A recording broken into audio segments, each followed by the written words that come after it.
இதை பொறுத்த வரைக்கும் கரூர்ல மொத்தம் 41 பேர் இறந்ததுல 31 பேர் கரூர். அவைகள் விஜய் அவருடைய வீடியோல மற்ற இடத்துல அந்த கேம்பெயின் இந்த மாதிரியான சம்பவம் எங்கேயுமே நடக்கல, கரூர்ல மட்டும் ஏன் நடக்குது அப்படிங்கிற கேள்வியை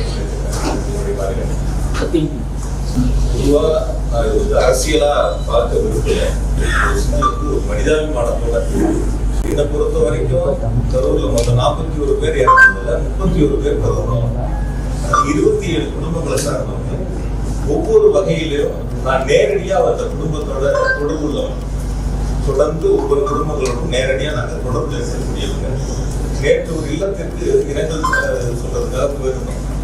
அந்த தம்பி வந்து சனிக்கிழமை இந்த கூட்டம், ஞாயிற்றுக்கிழமை பெண் பார்க்க போகக்கூடிய தம்பி.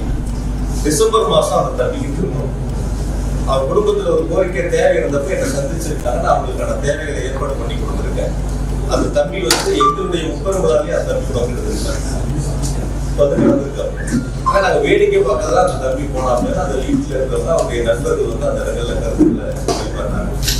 ஒரு அரசியல் நிகழ்வாக இவங்க பண்ணாங்க, அவங்க பண்ணாங்க, இவங்க மேல குற்றச்சாட்டு, அவங்க மேல குற்றச்சாட்டு, அது போன்ற கருத்துக்களை நம்ம முன்னெடுக்காம இனி வரக்கூடிய நாட்கள் இது மாதிரி ஒரு துயர சம்பவங்கள் இருக்கக்கூடாது. ஒவ்வொரு குடும்பத்திலையும் நேரடியாக அவங்களோட பங்கெடுத்திருக்கிறோம். அவங்களோட அந்த நட்பு முறையில நம்ம இருக்கிறோம். அந்த துயர சம்பவங்கள் என்பது யாராலும் 1.5 வயசு குழந்தை, 3 வயசு குழந்தை, 5 வயசு குழந்தை, இது மாதிரி இருக்கக்கூடிய ஒரு சூழல்ல ஒரு அரசியலா இது யாரும் பார்க்க வேண்டாம். அரசியல் களத்துக்கு நம்ம அது போயிட வேண்டாம். வரக்கூடிய நாட்கள்ல இது மாதிரி எந்த அரசியல் கட்சியினுடைய கூட்டமா இருந்தாலும் இது போன்ற நிகழ்வு இல்லாத அளவிற்கு அது ஒன்று சேர்ந்து செய்ய வேண்டிய ஒரு பணி.